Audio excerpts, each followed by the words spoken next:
I wanted to give myself a few hours to really kind of think and digest what what the win against Kansas State really means, and how to put it into this story of the 2013 Texas Longhorns and where it'll take us. It will take us anywhere. How do we really, as Longhorns fans, really need to look at this and really put it in the right perspective? One, the positives, we won. With the way this season has gone, the first four ball games, you just got to take a win. It's definitely knocked down our expectations from the way the season started, where I myself and many other Horns fans believed this was the season that you would see the Texas Longhorns get back on a roll and be one of the top 10 teams in the country. That's definitely not the case. But just this one game, I mean, just we hadn't beat Kansas State in the last 5 times we played them, hadn't beat them in 10 years. They kept bringing that up all night. And so, in that of itself, that was satisfying to finally beat Kansas State. Bad Longhorns teams, good Longhorns teams, bad K-State teams, good K-State teams. It hasn't mattered the last couple of times we played because every time they found a way to beat us. And so this time, it was satisfying to do that. I will say that the offense looked like it was trying to develop some kind of an identity.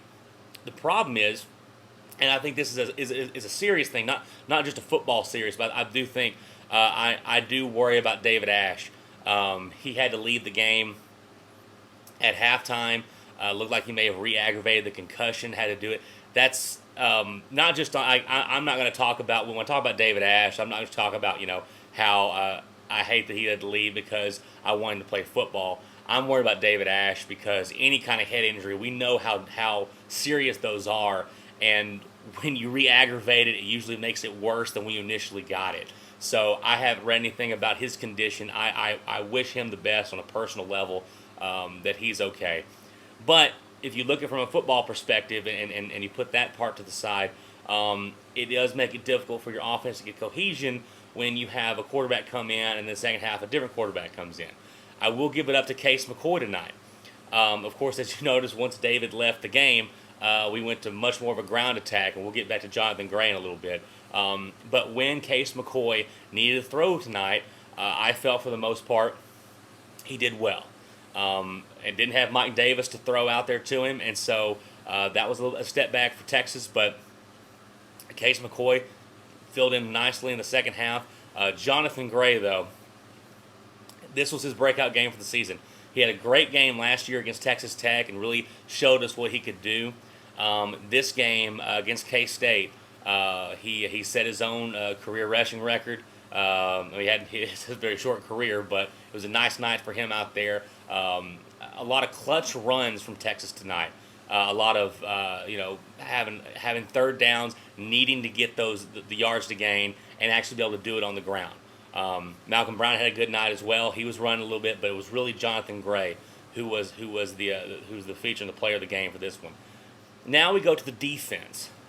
Defensively, I said this on Twitter if you follow me. The Kansas State offense is like hooked on phonics for a struggling defense. We know that Kansas State is rebuilding this year. They're not sure which quarterback they want to go with. But you knew that when Sam's came in, it was going to be a run type offense. When Whitewater was in, you knew more of a passing attack. And especially that was really true in the first part of the game. And Texas, when they kind of knew it was coming, they could stop it. But even with that, because you have to judge this defense on a curve, they played well.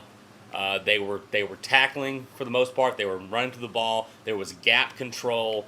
It looked like more of a sound, better coached football team tonight. And so, am I happy with the win? Of course I'm happy with the win. It's much better than losing and having to get on here and talk about how the Longhorns lose another game. And we are 1-0 in conference. That being said, I'm not going to get that high on these Texas Longhorns until after Oklahoma. I can't do it. I can't sit here and say that this is the game that's going to spark us to having that great season that we all knew we were going to have when the season got started. because Kansas State is not a good team. Tyler Lockett is their best player and really their only awesome player. Hubert's good too. Hubert's a good running back too. But Tyler Lockett, that's their superstar, and he killed us tonight. But here's the thing: if Tyler Lockett wasn't on the field, K-State might not have even scored tonight. That's how good he is and how important he is to that team, and really how young and inexperienced the rest of the team is on offense, especially on defense tonight. So Texas went out and beat a team they were supposed to beat. Great. I'm happy they did that. Next week, or the next game, we're going to go at Iowa State, again Ames. That's another team that Texas is better and should beat. And if they do that, I will be pleased with that, and those Horns fans will be. But it's still, this tonight, even though we played the best game we had this season, we are not up to where we were supposed to be to start this year. And the performance tonight, although it was in a victory, doesn't show me that I still think that this team could win the conference. Once we play Oklahoma, that's when we will know more about what this team is all about. So I'm excited. I'm happy we broke the K-State curse. I'm extremely excited we broke the K-State curse. And I'm glad the guys won. I felt like that there was a lot of passion from the guy. They played hard. They played better. But it's not about playing hard anymore with Texas. They've got to get results. And they got results tonight. Next week against Iowa State, let's do better. They need to win that game. But at the State Fair in Dallas against Oklahoma, that's where we're going to know more and have a clearer picture about these Texas Longhorns. Because even though Oklahoma is rebuilding, it's not one of their best teams, they're still a good team. And Blake Bell has shown he can throw the ball in his last outing. So even if don't have all their horses or have as good a team as they usually do, Bob Stoops has proven that he brings his team ready to play every time they play Texas. Mac and this group have not. So, proud of the win. Happy that Texas got it. 1-0 in conference. That's great. Got Iowa State next. But I'm not going to be fully convinced. And I don't think anyone can really be sure about this Texas Longhorns team until after the Sooners when we go to Dallas and State Fair. Hook 'em Horns, Texas fight. Happy for the win. And guys, let me know in the comments below what you make of this win for the Texas Longhorns. Do you put more stock in it, or are you like myself, who wants to see them against Oklahoma and see how they do against that? We'll see you guys next time. Hook 'em.